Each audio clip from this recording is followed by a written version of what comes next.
about what was going on. There's crime and there's inflation and the border. But what were they offering? That brings us to the second leg of the stool. That the Biden agenda, the domestic agenda of the Democratic Party, was pretty popular. Under Joe Biden, unified party control, the Democrats passed the Inflation Reduction Act, which, among many other provisions, lowers prescription drug costs significantly. It invests in clean energy. They passed the American Rescue Plan, right, which gave people checks and extended all kinds of relief for cities to hire more teachers and things like that. They passed the CHIPS Act, which invests in domestic manufacturing.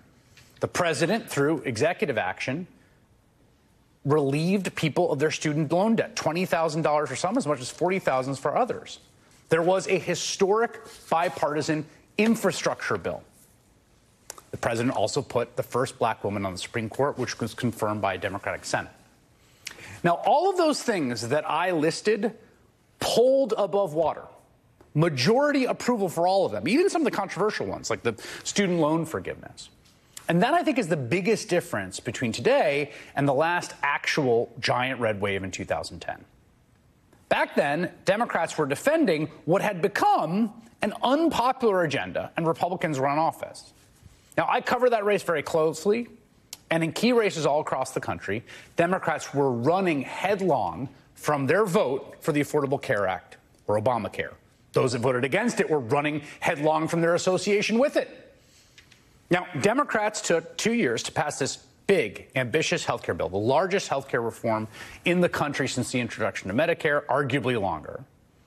And by Election Day, that signature piece of extremely important, worthy legislation was polling anywhere from 5 to 12 points underwater.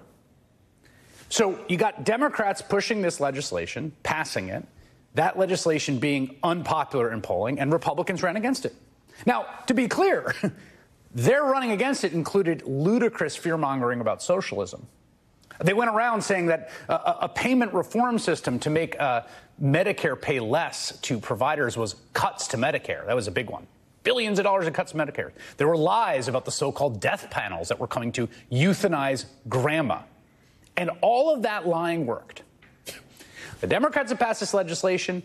They lied about a lot of its details, and then they ran against it. Democrats lost 63 seats in the House, 6 in the Senate.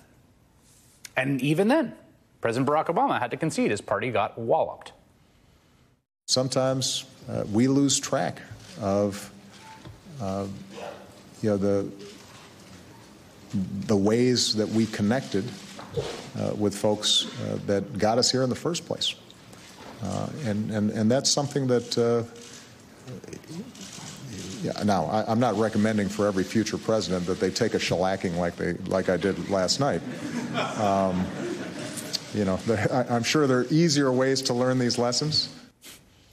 President Biden did not take a shellacking like that. In fact, in some ways, maybe he learned the lesson. Because here's the thing, fairly or unfairly, and I think in some ways unfairly, because the Affordable Care Act now pulls like 20 points above water, helped the Democrats win in 2018. So I think unfairly. But the truth is the Joe Biden Democratic Party domestic policy agenda of unified governance from 2021 and 2022 on the whole pulled much higher. And it showed up in those contested races. It showed up in incumbents like Abigail Spanberger and Alyssa Slotkin, who won their races in tight quarters, who didn't have to run away from the vote, who could run on voting for the bipartisan infrastructure bill, who could run on the American Rescue Plan or the CHIPS Act. It gave Democratic incumbents, particularly defending against challengers, a strong message to run on. That includes Mark Kelly, Raphael Warnock, Catherine Cortez Masto. It gave Democrats a strong